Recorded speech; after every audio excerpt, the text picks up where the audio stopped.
Assalamu alaikum students, second year class. Hope you all are fine. We are going to discuss chapter number 12, that is named as comparison between electric and gravitational forces. आज के article का नाम है comparison between electric and gravitational forces. आप सब electric forces के बारे में भी पढ़ चुके हैं, जिसे हम Fe से रिप्रेजेंट करवाते हैं, और ग्रेविटेशनल फोर्सेस के बारे में भी पढ़ चुके हैं, जिसे हम Fg से रिप्रेजेंट करवाते हैं। तो स्टूडेंट्स, आपके सामने यहाँ Fe की वैल्यूज़ भी हैं और Fg की वैल्यूज़ भी हैं। Fe की वैल्यूज़ हैं आपके पास, फार्मूला है आपके पास 1/4 pi epsilon not Q1 Q2 over R square, जिसके अंदर पाई और एप्सिलॉन नॉट आपके पास कांस्टेंट्स हैं। Q1 आपके पास फर्स्ट चार्ज है, Q2 सेकंड चार्ज है, जिन दोनों चार्जेस के दरमियान हम फोर्स Fe ले रहे हैं, और R है इन दोनों चार्जेस के दरमियान डिस्टेंस, जिसका हमने फार्मूला में स्क्वायर लिया है। दूसरी तरफ है ग्रेविटेशनल फोर्स, जिसे हम लेते हैं Fg, और जो कि इक्वल है capital G m1 m2 over R square के इक्वल। m1 और m2 आपके पास दो मैसेज हैं, जिनके दरमियान हमने ग्रेविटेशनल फोर्स को यहाँ कंसीडर किया है, और R उन दोनों मैसेज के दरमियान में डिस्टेंस है, जिसका हमने यहाँ स्क्वायर लिया है। आप देख सकते हैं कि दोनों तरफ डिवाइड हो रही हैं वैल्यूज़ R स्क्वायर से, और दोनों तरफ डायरेक्ट रिलेशन है Q1 Q2 से और m1 m2 से। तो आर्टिकल का नाम है comparison between electric and gravitational forces. It means हम दोनों के दरमियान में सिमिलरिटीज़ भी लेंगे और डिफरेंसेस को भी डिस्कस करेंगे। सबसे पहले आपके याद रखने के लिए मैंने एक लाइन में जो इनके अंदर सिमिलरिटीज़ हैं वो बता दी हैं।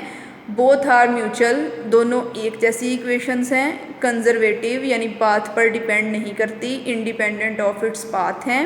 एंड ओबे inverse square law, inverse square law को ओबे करती हैं, यानी दोनों तरफ 1/r स्क्वायर डायरेक्ट रिलेशन में है, या फिर आप कह सकते हैं R स्क्वायर जो है वो इन्वर्स रिलेशन में है। Fe भी इन्वर्सली रिलेटेड है R स्क्वायर के, और Fg भी इन्वर्सली रिलेटेड है R स्क्वायर के। तो ये आपके पास दोनों लॉज में सिमिलरिटीज़ हैं, म्यूचुअल है, कंजर्वेटिव है, और इन्वर्स स्क्वायर लॉ को ओबे करते हैं। नेक्स्ट लिखे हैं मैंने इन दोनों के अंदर जो डिफरेंसेस हैं। बच्चे कंपैरिजन भी आ जाता है पेपर में, और सिर्फ डिफरेंसेस का अलग से शॉर्ट क्वेश्चन भी आ जाता है।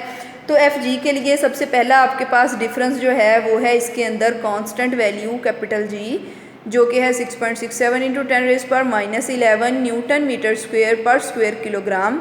और दूसरी तरफ है आपके पास कांस्टेंट K, जिसकी वैल्यू है 9 × 10⁹ न्यूटन मीटर स्क्वायर पर स्क्वायर कूलम। यानी दोनों तरफ आपके पास G और K की अलग अलग वैल्यूज़ हैं। Fg जो है बेटा ये आपके पास अट्रैक्टिव फोर्स है, और Fe जो है ये अट्रैक्टिव भी हो सकती है, रिपल्सिव भी हो सकती है। आपने देखा ग्रेविटेशनल फोर्स जो है अर्थ जो अपनी तरफ खींचती है, ये हमेशा अट्रैक्शन की फोर्स है, जबकि आपके पास दो चार्जेस के दरमियान जो फोर्सेस हैं वो अट्रैक्टिव भी हो सकती हैं और रिपल्सिव भी हो सकती हैं। डिपेंड करता है दोनों चार्जेस पर किस तरह का चार्ज है। अगर दोनों पर ऑपोजिट चार्ज है तो ऑब्वियसली वो अट्रैक्टिव फोर्सेस होंगी, और अगर दोनों पर सेम चार्ज है तो वो रिपल्सिव फोर्सेस होंगी।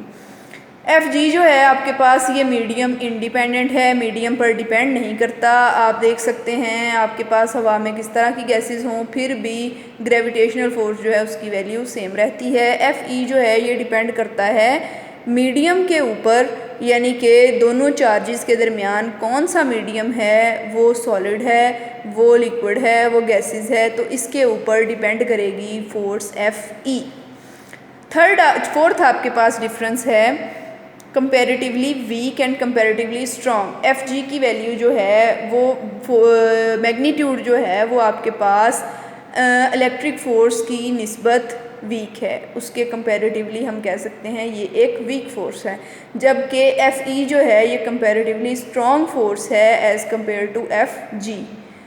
दूसरा जो वेरी लास्ट आपके पास डिफरेंस है, दोनों में कुछ फ़र्क है। एक आप देख सकते हैं जो कंपैरेटिवली वीक है वो लार्ज रेंज है, लार्ज रेंज का क्या मतलब आप देख सकते हैं, अर्थ की ग्रेविटी जो है, ग्रेविटेशनल फोर्स जो है वो कितने दूर तक जाती है, और हम हमेशा लेते हैं दोनों के दो कोई भी मैसेज हैं अगर, तो हम लेते हैं कि वो हमेशा एक दूसरे पर फोर्स लगा रहे हैं जो कि डिपेंड कर रहा है उनके डिस्टेंस के स्क्वायर पर, लेकिन हर जगह पर कहीं ना कहीं उसकी फोर्स जो है वो मौजूद है।